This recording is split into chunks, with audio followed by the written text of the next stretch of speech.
नमस्कार दोस्तों, मैं आज आप सभी शिव प्रेमियों को कांवड़ की महिमा का आल्हा सुनाने जा रही हूँ, जिसमें स्वर स्मिता सिंह जी ने दिया है। तो आइए सुनते हैं इस कहानी को।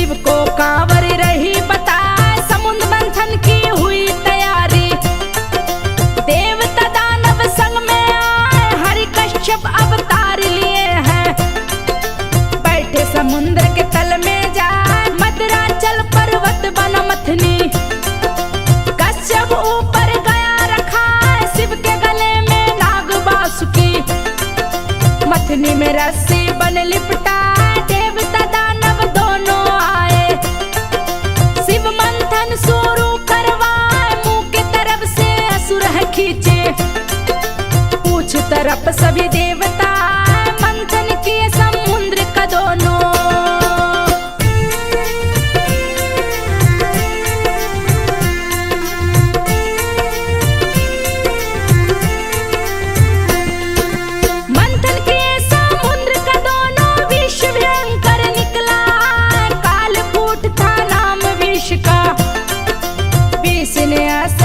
दिखला करने लगा हवा प्रदूषित, सांसों में जिसके भी वो समाए मर जाते तत्काल वो प्राणी, तनिक देर भी बच ना पाए त्राही माम मचा है धरा पे, देव दानव चिंतित हो कौन सुरक्षा करेगा विश्व, गई समस्या सामने आए लगातार प्राणी लगे मरने, बचने का नहीं कोई उपाय शिव की शरण में देवता आए, बोले प्रभु जी ले वे बचाए सभी सर्पों का मिश्रित विष है, सारे जग को देगा मिटाए देवताओं की सुनकर बातें। समुद्र मंथन के दौरान 14 रत्न निकले, जिसमें से एक कालकूट विष भी निकला, जिसके संपर्क में आकर हवा प्रदूषित हो गई और धरती के प्राणी सांस लेते ही मरने लगे। विकट परिस्थिति से बचाने के लिए देवता शंकर भगवान से प्रार्थना करने लगते हैं। सबका कल्याण करने वाले शंकर भगवान प्राणियों को विष से मुक्ति दिलाने के लिए विष से भरा पात्र अपने हाथ में उठाकर पीने लगते हैं। उसी समय शिव की रक्षा के लिए माँ पार्वती शिव के कंठ में प्रवेश कर जाती है। क्रोधित पार्वती के क्रोध की ज्वाला से विष कंठ में ही जलकर भस्म होने लगता है, जिसके फलस्वरूप विष के प्रभाव से पार्वती काली होकर काली माँ बन जाती है और शंकर जी का कंठ नीला पड़ जाता है, विष कंठ तक ही पहुँचता है। इसीलिए शिव जी के कंठ के ऊपरी भाग पर विष अपना प्रभाव जमा लेता है, जिसके चलते शिव जी विचलित होने लगते हैं। आगे क्या होता है सुनिए।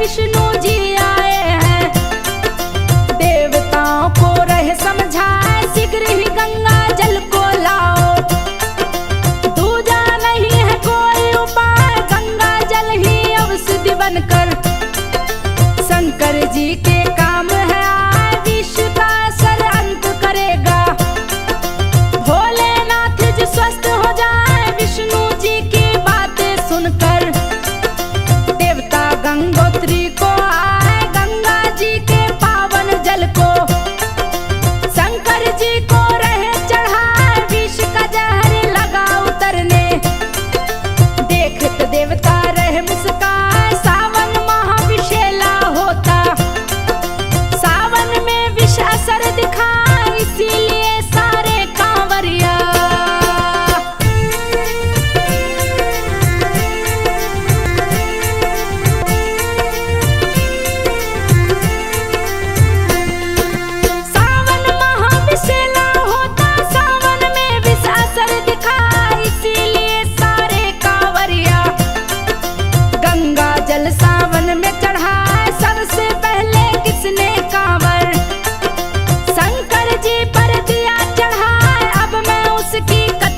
सुनाती। भक्तों सुन लो ध्यान लगा, जमदग्नि की पत्नी रेणुका। जमदग्नि संग ब्याह किया, दोनों की विष्णु की तपस्या। तप का आसन लिए लगा, प्रकट हुए जब विष्णु जी तो। दोनों वर मांगे सिरनाए, पुत्र रूप में हम दोनों के। प्रकट होके प्रभु घर आए, विष्णु जी दोनों को वर दे।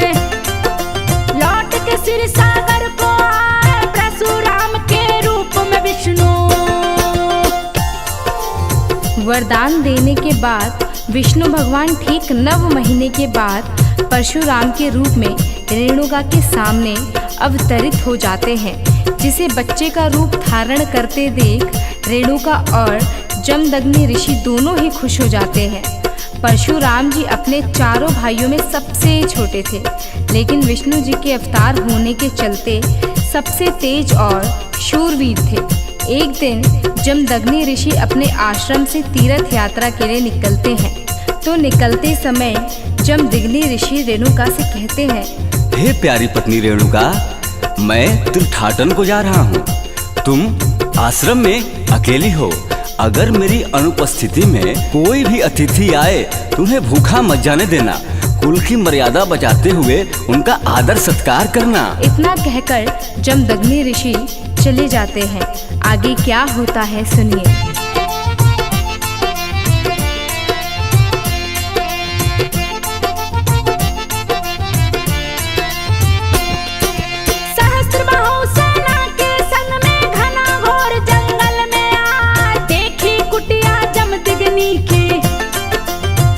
प्यासों से रही सताए, पास में कुटिया के आया है। सैनिक रहे आवाज लगाए, आश्रम से निकली है रेणुका। सहस्त्र बाहु पे नजर टिकाए, रेणुका की बहना का पति था। लेकिन रेणुका जान न पाए, उसको अतिथि समझ रेणुका। बोली है वो पास में आए, सैनिक संग क्यों आश्रम आए।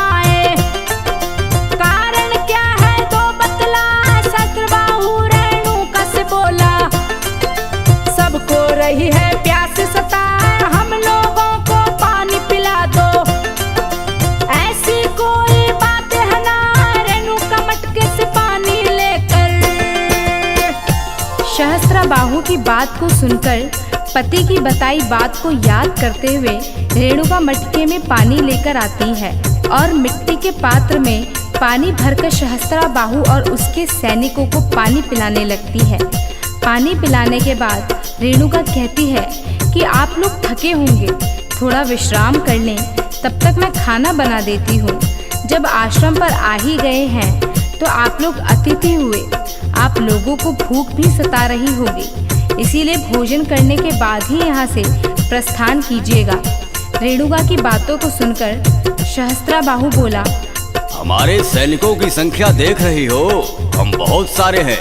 इतने लोगों का भोजन तुम अकेली कैसे बनाओगी? रहने दो, हम जा रहे हैं। तब रेणुका बोली, हे अतिथि, आप चिंता मत कीजिए, सैनिकों संग विश्राम कीजिए। मैं सभी को भोजन करा के ही विदा करूंगी। यह आश्रम की अतिथि सत्कार की परंपरा है।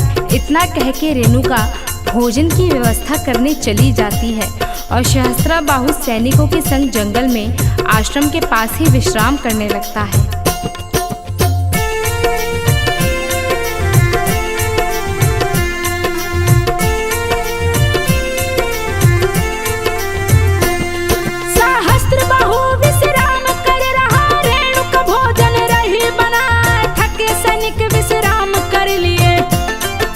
सहस्त्रबाहु के पास में आए, बोला राजा भूख लगी है। सहस्त्रबाहु बोला हर्षा, जाओ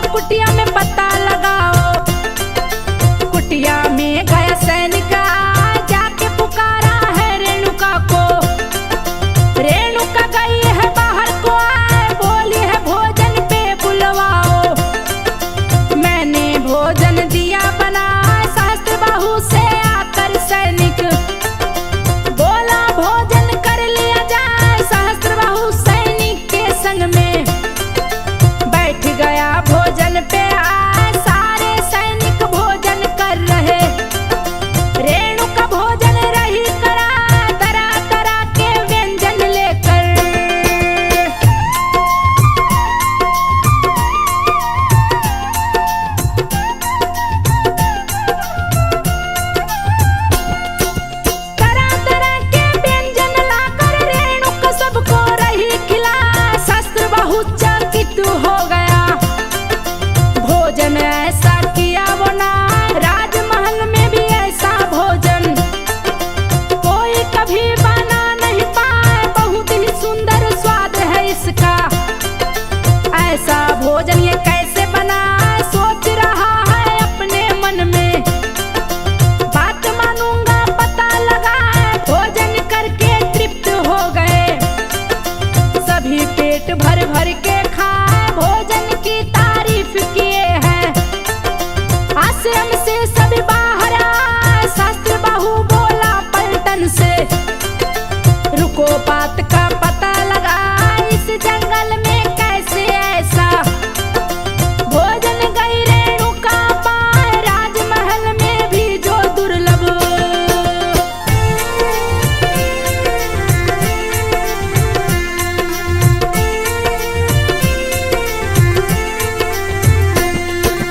राजमहल में भी जो दुर्लभ, कैसे भोजन उसने बना, वापस आया शस्त्र बाहु।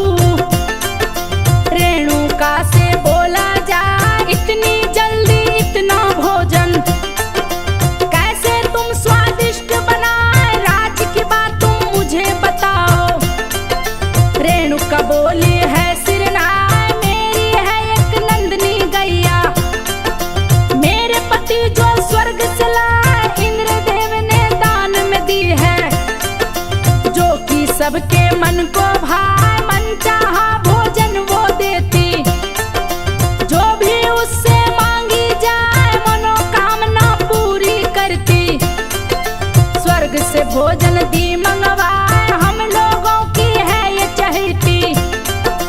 इसके बिना हम रह नहीं पाए, हम लोगों बिना ये भी न रहती। सारी बातें सुनकर दुष्ट शस्त्राबाहु कहता है, रेणुका, मैं राजा हूँ, ये गाय राजमहल में होनी चाहिए।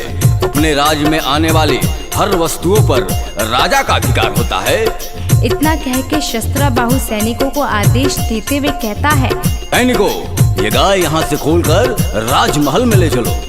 रेणुका रोकती रहती है, फिर भी शस्त्राबाहु नहीं मानता है। आगे क्या होता है सुनिए।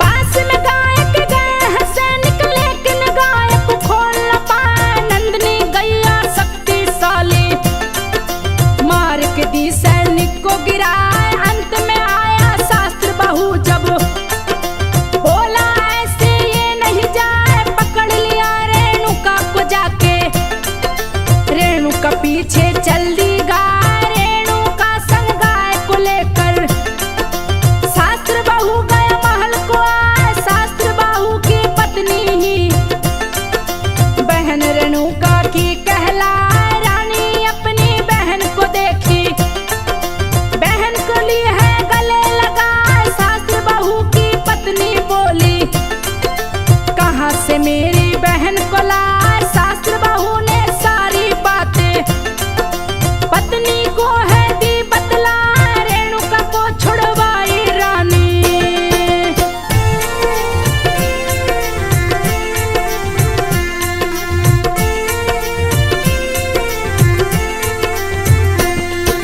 रेणुका को छुड़वाई रानी। रेणुका गई आश्रम में आए। जब दगनी रेणुका से पहले गए थे अपने आश्रम आए। रेणुका से जब दगनी पूछे, कहाँ तुम इतनी देर लगाए। रेणुका ने तब सारी बातें जमदग्नि को दी है बता। सुन जमदग्नि क्रोधित हो गए, बोले हैं रेणुका से जाए। पर पुरुष के घर में गई तुमको मैं स्वीकार तना। यथाशीघ्र तुम छोड़ो आश्रम, तुम संग में रह सकता ना। नारी की मर्यादा तोड़ी, ये अपमान सहा नहीं जाए। दूर हो जाओ नजरों से, नहीं तो मृत्यु दंड में दूंगा सजा। रोने लगी रेणुका सुन के। पति की बातों को सुनकर रेणुका रोने लगती है और कहती है, हे पतिदेव, वो दुष्ट मुझे बलपूर्वक यहाँ से ले गया है, इसमें मेरी कोई गलती नहीं है। हे प्राणनाथ, इस आश्रम को और आपको छोड़कर मैं कहीं नहीं जा सकती। जिस घर में नारी की डोली जाती है, अर्थी भी वहीं से उठती है। आप भले ही मुझको प्राण दंड दे दीजिए, लेकिन मैं आपको और आश्रम को, अपने चारों पुत्रों को छोड़कर अन्य जाने का मन में विचार भी नहीं कर सकती। रेणुका की बातों को सुनकर जमदग्नि ने बोला, तो तुम प्राण दंड के लिए तैयार हो जाओ। आगे क्या होता है सुनिए।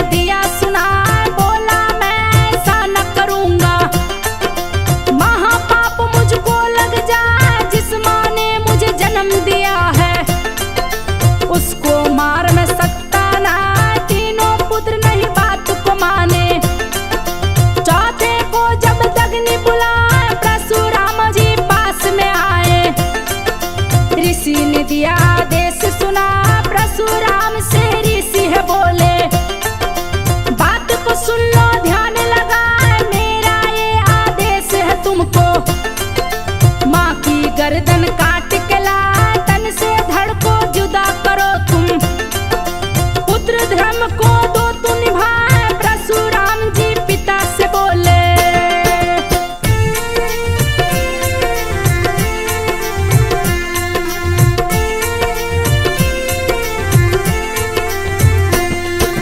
परशुराम जी पिता से बोले, माँ का सर मैं दूंगा ला, लेकर आशीर्वाद पिता से।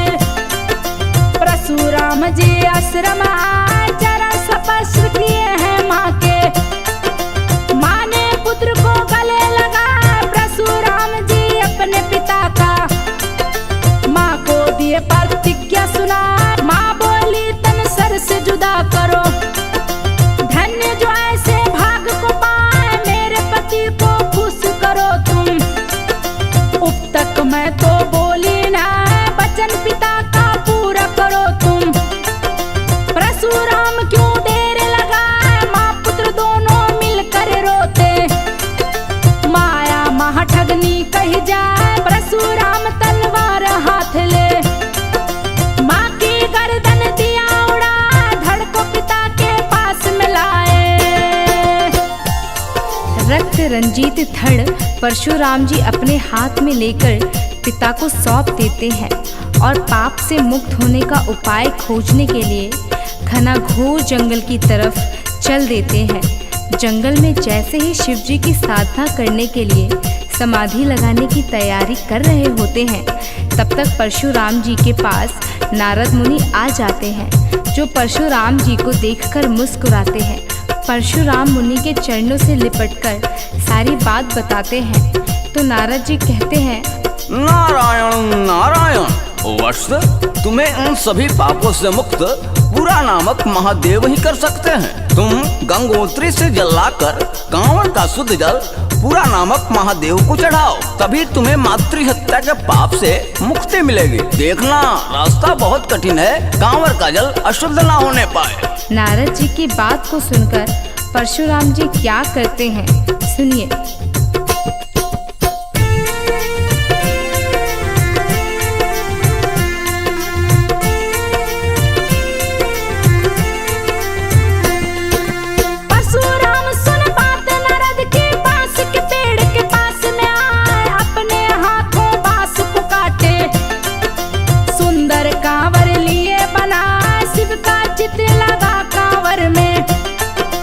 दोनों तरफ नाग लटका, सुंदर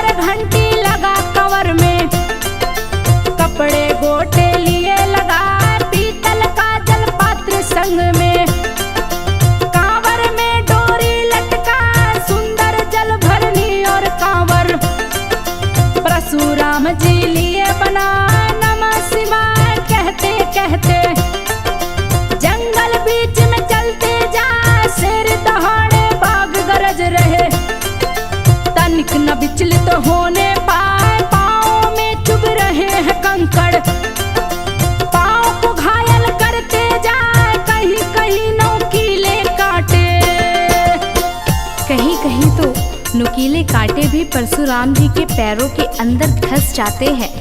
फिर भी बिना परवाह किए शिव भक्ति में डूबे परशुराम जी आगे की तरफ बढ़ते जाते हैं और धीरे धीरे करके परशुराम जी आखिरकार गौमुख तक का सफर तय करते हैं। वहाँ पर गंगोत्री का निर्मल जल देखकर परशुराम जी खुश हो जाते हैं और पावन गंगा माँ को प्रणाम करते हैं और कहते हैं, हे माँ गंगे, मुझे अपने चरणों में स्थान दो और मुझे सभी पापों से मुक्त कर दो। इतना कहने के बाद परशुराम जी क्या करते हैं आगे सुनिए।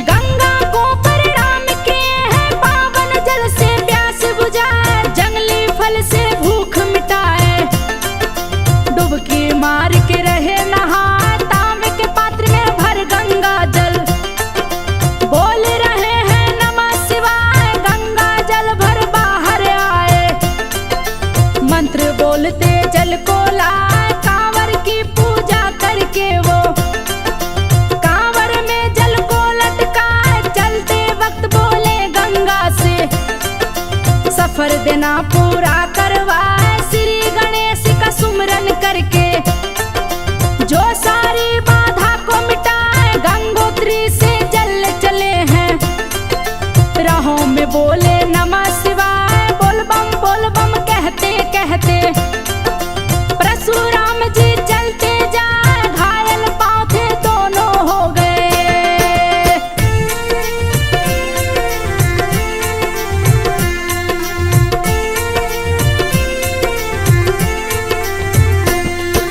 घायल पांव थे दोनों हो गए, फिर भी आगे बढ़ते जाए, बाधा विघ्न सभी पार किए हैं, पूरा महादेव गए हैं, नमः शिवाय वो कहते कहते शिव पे जल वो रहे चढ़ाए, पहला कांवर शिव पे चढ़ाए, शिव जी देख रहे मुस्काए, प्रकट हो गए भोले दानी, भक्त से बोले हैं हर साए, पहला कांवर तुमने चढ़ाया, वर मांगो जो मन में आए, परशुराम जी शिव से बोले, चरण कमल में ध्यान लगाए, जीवन दान दो मेरी माँ को, मेरी माँ जीवित हो जाए, माँ हत्या के पाप से मुझको मुक्त करो हे मेरे सिवाय, बस दो ही वरदान चाहिए। परशुराम जी को ये दोनों वरदान देते हुए शंकर जी कहते हैं, हे परशुराम, मेरी तरफ से वरदान में ये फरसा लो, इसका जहाँ भी प्रयोग करोगे वहाँ सफल होगे, इसका वार कोई नहीं रोक सकता, ये फरसा तुम्हें हर जगह विजय दिलाएगा।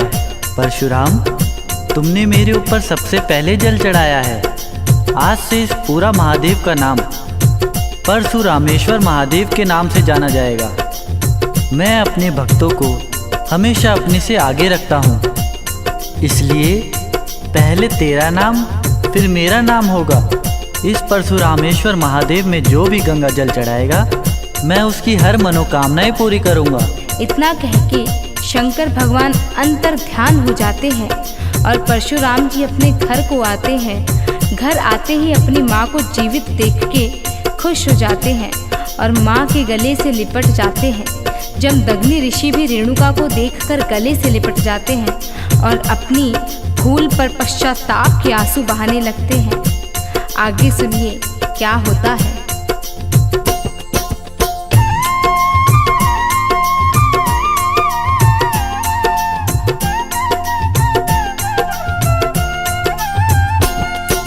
परशुराम पिता से बोले, दुष्ट लगाया नंदनी गाय, मारूंगा जा सहस्त्रार्जुन को, अपनी गाय को लूंगा छुड़ा, दुष्ट अधर्मी के चलते ही मेरी माँ को दिए सजाए, उसकी हत्या जब तक न करूं मेरे दिल को चैन न आए। पिता से आशीर्वाद लिए हैं